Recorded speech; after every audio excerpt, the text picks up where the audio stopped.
va casser l'autel de son père. Gédéon va casser la biche de l'autel de son père. Il revient.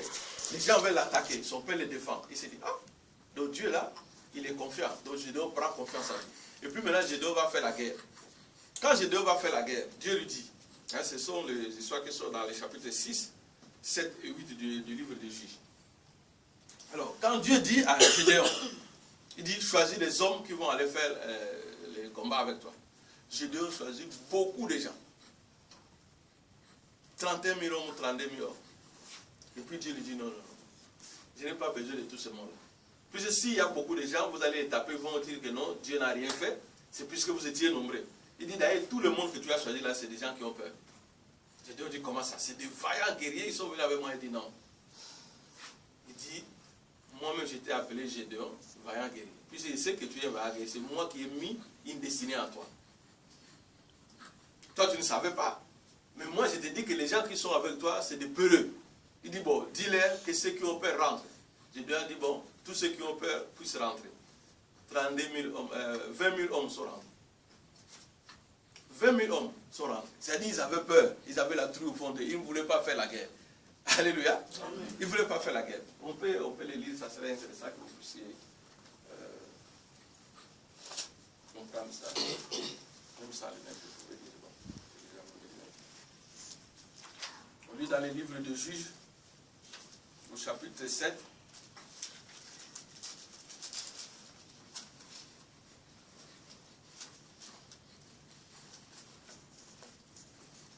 Chapitre 7,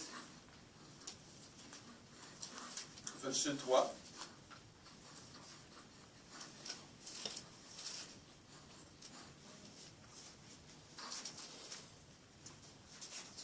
Je vais lire. Publie donc ceci aux oreilles du peuple, que celui qui est craintif et qui a peur s'en retourne et s'éloigne de la montagne de Galade. 22 000 hommes parmi le peuple s'en retournèrent et il en resta 10 000. Vous comprenez? Les gens, ils ont eu peur. Mais quand tu causes avec quelqu'un, tu ne peux pas savoir qu'il a peur. C'est l'Esprit de Dieu qui peut te dire que celui-là a peur. Et Dieu nous connaît, donc Dieu va dire à Gédéon, il dit, celui qui a peur ne peut pas aller au combat. Dis à ces gens de partir. Gédéon disait, non mais Seigneur, c'est des gens vaillants que Dieu choisit. Il dit, non, c'est des peureux. Et quand il a dit, bon, celui qui a peur rentre, vous voyez combien sont partis. Tout le monde est rentré. Dieu savait qu'avec la peur, ils ne peuvent pas gagner. Et puis Dieu va encore lui dire que non, ils sont trop nombreux. J'ai besoin juste de 300 personnes pour aller combattre. Gédéon dit, mais avec l'armée qui est là-bas, il dit, tu vas voir. Je vais utiliser une arme que l'ennemi utilise. Et quand vous lisez au verset 13,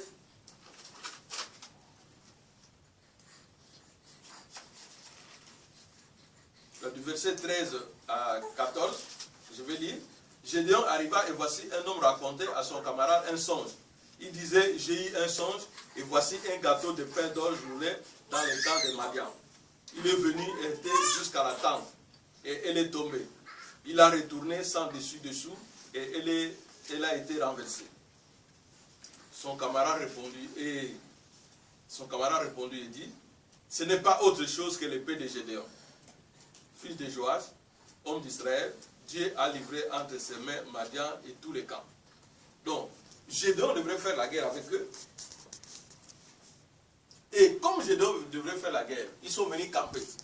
Gédéon ne s'est même pas approché du camp.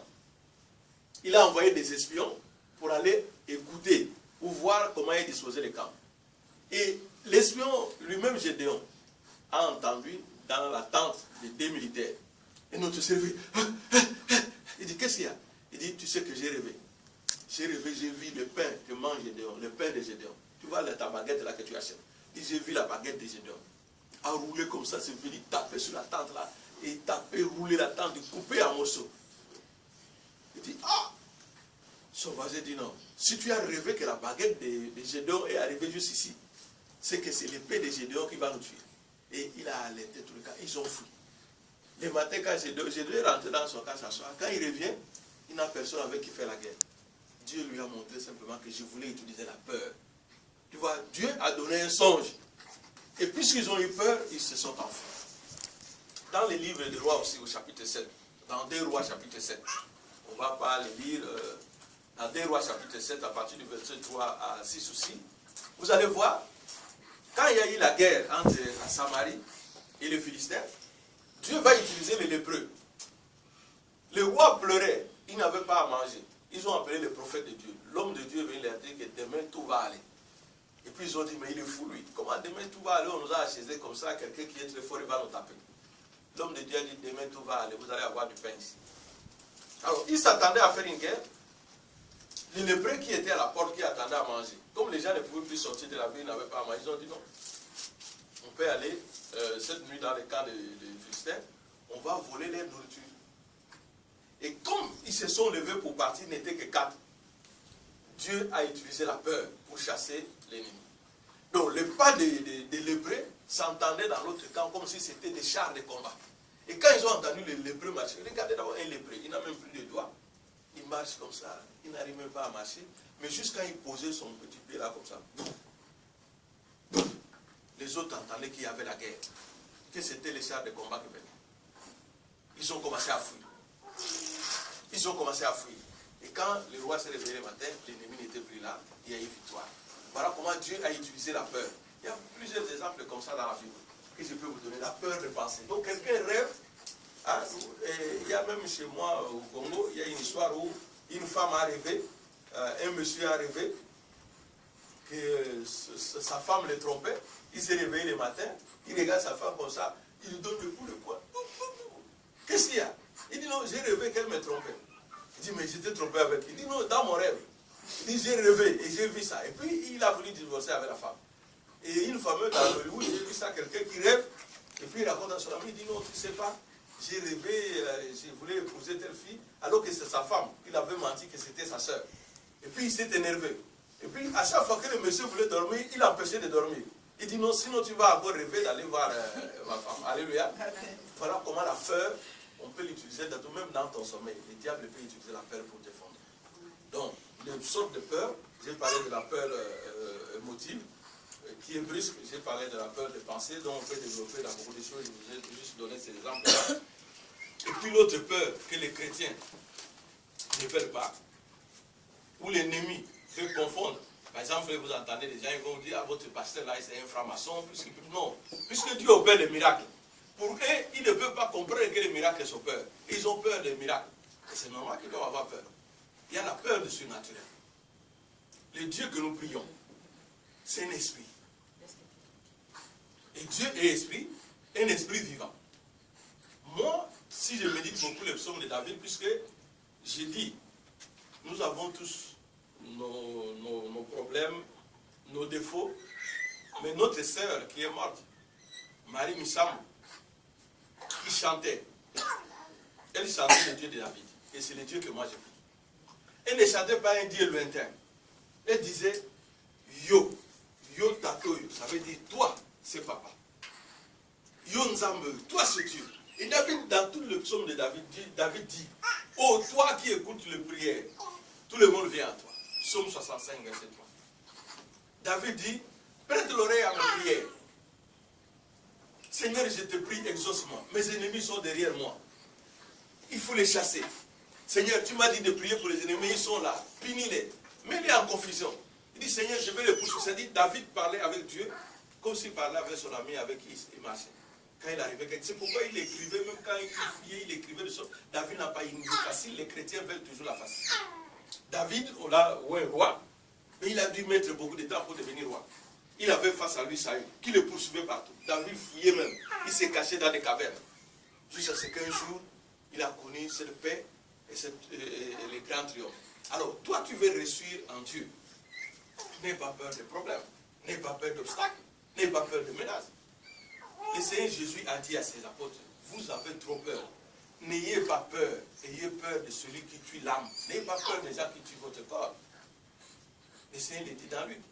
N'ayez pas peur des gens qui tuent votre corps. Les chrétiens, si on vient, on dit, il y a des gens qui viennent menacer les chrétiens, ils fuient. Mais vous venez prier Dieu ou vous venez défiler pour montrer, je ne sais pas, les habits ou les choses. Si vous venez prier Dieu, vous ne devez pas avoir peur des gens. Il n'y a personne qui peut toucher à votre âme. Il n'y a personne qui peut... Vous savez que vous êtes de loin de Dieu. Si quelqu'un touche un brin de votre cheveu, il va en payer. Le Seigneur le poursuivra. Les gens le tortureront.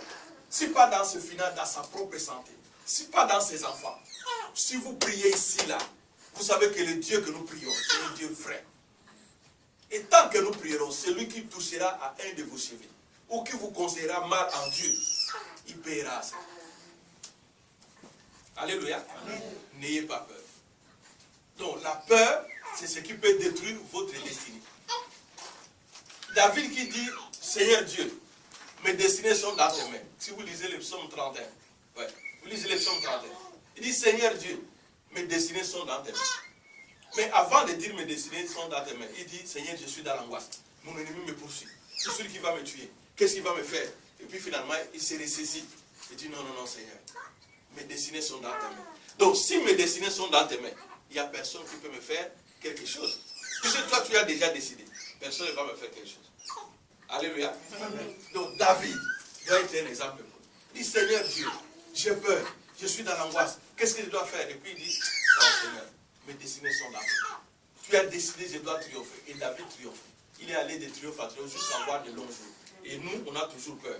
Regardez la peur de miracle. Ce n'est pas seulement les païens qui ont peur de miracles. Même les gens qui sont dans l'église. Quelqu'un vient prier, il se dit, oh, pasteur, j'avais mal au dos, tu as prié pour moi, c'est fini. Et puis demain, il revient, il dit, pasteur, j'ai encore mal au dos, c'est toi qui as remis ça. Peur de miracle, puisqu'il n'a pas cru à son miracle. Peur du miracle. Et ça, c'est arrivé même avec Jésus. Quand nous lisons la Marc, Jésus a traversé le lac avec ses disciples. Et puis, il s'endort. Comme il dort, il y a le vent qui arrive, tout le monde a peur. Il se réveille, il dit, vent, tais-toi. Les disciples se disent, oh, au lieu d'acclamer, au lieu d'être contents de voir, non, ils n'ont pas perdu le temps à suivre quelqu'un comme Jésus. Non, ils ont peur. On va lire dans la Bible. Ils sont pris de panique, ils se disent, mais quel est cet homme? Quel est cet homme? Quel est cet homme qui arrête, qui parle même au vent, les vents obéissent? Ils ont peur. La Bible les dit, mais ils ont peur. Ils sont troublés. Ça, c'est l'homme. Et ce n'est pas normal. Nous prenons Marc 4, verset 41.